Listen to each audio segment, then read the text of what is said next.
그리고 우리가 이제 겸손해야 될 이유 중에 이 겸손한 자에게 하나님의 은혜를 주시기 때문에 우리는 겸손해야 돼요. 겸손한 사람에게 하나님의 은혜를 주신다고 했거든요. 그러니까 우리가 계속 은혜를 받으려면 겸손해야 되는 겁니다. 겸손해야 돼요. 야고보서 4장 6절에 그러나 더욱 큰 은혜를 주시나니 그러므로 일렀으되 하나님이 교만한 자를 물리치시고 겸손한 자에게 은혜를 주신다 했느니라. 이게 하나님 계속 은혜를 주시죠. 더욱 큰 은혜를, 은혜 위에 은혜를 계속 주십니다. 한번 구원받은 거 끝난 게 아니라 계속 우리는 은혜를 받아야지 신앙생활 할 수가 있는데, 하나님의 은혜가 우리 마음에 감동이 되지 않습니까? 그게 이제 힘이 되는 거예요. 그 힘 가지고 또 하루를 살고 일주일을 살고 한 달을 살고 하지 않습니까? 크게 은혜를 받을수록 그게 이제 굉장히 오래 영향을 미치지 않습니까? 예. 어떤 분은 동계수련의 그 말씀에서 다 정말 크게 깨달은 그거 가지고 1년 내내 힘있게 사는 사람도 있고요. 예. 어떤 사람은 처음에 이제 구원받았을 때에 정말 크게 뭔가를 깨달아가지고 그게 평생 지침이 되는 경우도 있어요. 어쨌든 우리는 그 큰 은혜, 하나님으로부터 더욱 큰 은혜를 받아야만이 신앙생활을 더 힘있게 할 수 있습니다. 하나님이 내게 은혜를 주시도 않는데 스스로의 힘으로 힘있게 할 수 있는 사람은 아무도 없어요. 만일 그렇게 한다면 당장 그 사람 자신이 드러나가지고 마음이 높아져 버릴 거예요. 우리는 은혜를 받아서 하나님의 일을 하는 것입니다. 여호와를 의리하여 선을 행하라. 시편 37편에 여호와를 의리하여 선을 행하라 그랬어요. 하나님을 의지하지도 않는데 선을 행하는 건 그건 다 자기 의가 돼버려요. 그래서 더욱 큰 은혜를 하나님 주시는데 어떤 사람에게 주시느냐? 교만한 자를 물리치시고 겸손한 자에게 은혜를 주세요. 겸손할 때 하나님께서 은혜를 주시는 겁니다. 그래서 우리는 하나님의 은혜를 더 받기 위해서 우리는 더 겸손해야 돼요. 겸손한 자에게 무슨 은혜를 주십니까? 첫째는 구원의 은혜를 주시죠. 겸손해야지 구원을 받는 거예요. 우찌무라 간조라는 사람이 그런 말을 했어요. 구원은 회개로부터 시작되고 회개는 겸손으로부터 시작된다. 겸손한 사람이 회개하고 구원에 이를 수 있다.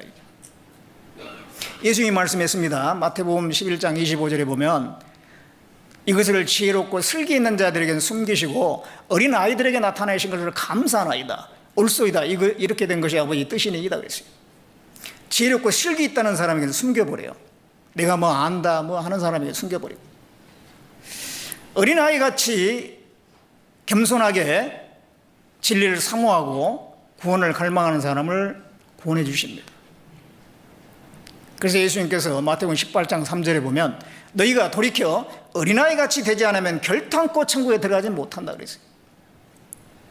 말씀을 들어도 이게 구원받지 못한 이유는 정말 내가 어린아이처럼, 어린아이는 조금만 무서운 일이 있어도 막 무서워서 어찌할 줄 모르잖아요. 빨리 의지할 어른을 찾잖아요. 근데 그런 마음이 있었냐 이 말이죠.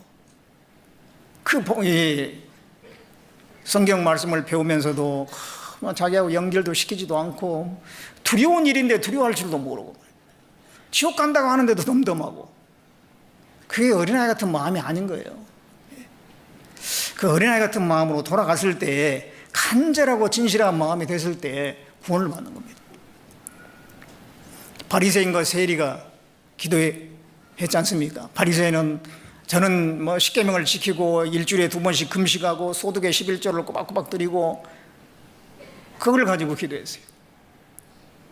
세리는 나는 죄인입니다. 불쌍히 여겨 주십시오. 뭐 내세울 게 아무것도 없어요. 예.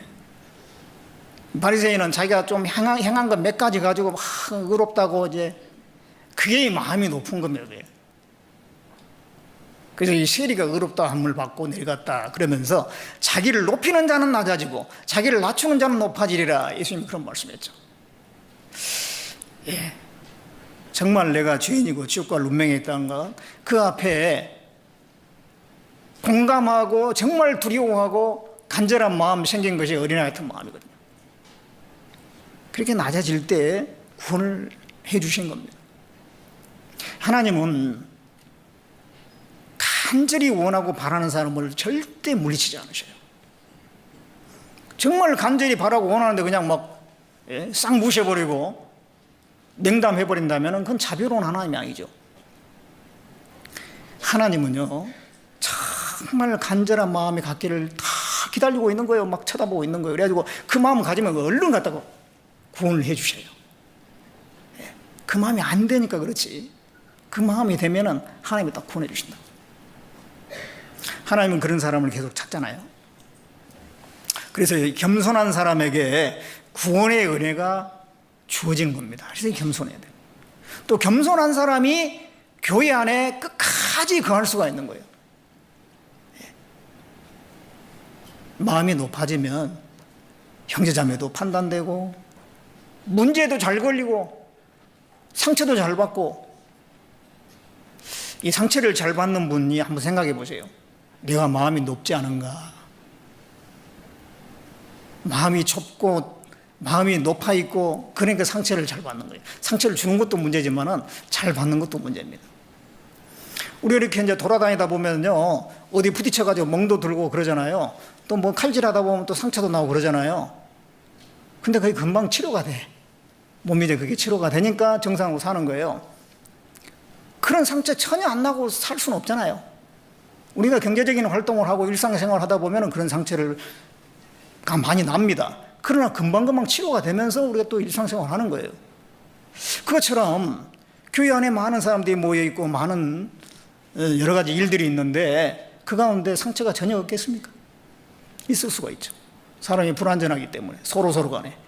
근데 그걸 갖다 크게 확대시키고 그걸 문제 삼고 그게 문제인 거예요. 그걸 하나님의 사랑으로, 용서함으로 수용하고 받아주고 이해하고 그러면 문제가 안 되는 겁니다. 그러면서 치료받으면서 스스로 말씀하듯 치료하면서 살아가는 거예요.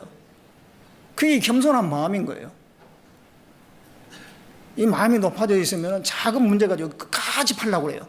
이거 그냥 끝까지 갈 때까지 그냥 누가 옳은지 한번 해보자고 말해요. 그게 교만한 마음이거든요. 그게 다 나중에 사람들이 막 정말 큰 상처를 받고 막 넘어져. 그래서 성령의 하나 되게 하신 것을 힘써 지키라. 그 말씀 앞에 에베소 4장 2절에 보면 모든 겸손과 온유와 오래 참음과 사랑으로 용서로 성령의 하나 되게 하신 것을 힘써 지키라고 했어요.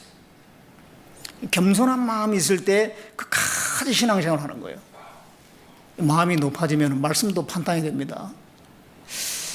이 말씀을 판단하고 그러면요, 벌써 이 마음이 좀 위험해진 거예요, 그게. 거기서 뭔가 하나라도 얻으려고 해야지. 그런 마음이 잘못하면 이 교제에서 떨어지게 할 수도 있어요. 그래서 우리가 참 이 복음이 전해지는 교회 가운데서 끝까지 머물다가 주님 앞에 딱 들어가면 얼마나 복이 되겠습니까? 근데 그 길이 순탄하지가 않다니까요. 그걸 우리가 이루려면 이 마음이 낮아져 있어야 됩니다. 겸손한 사람이 교회 안에 끝까지 가는 거예요.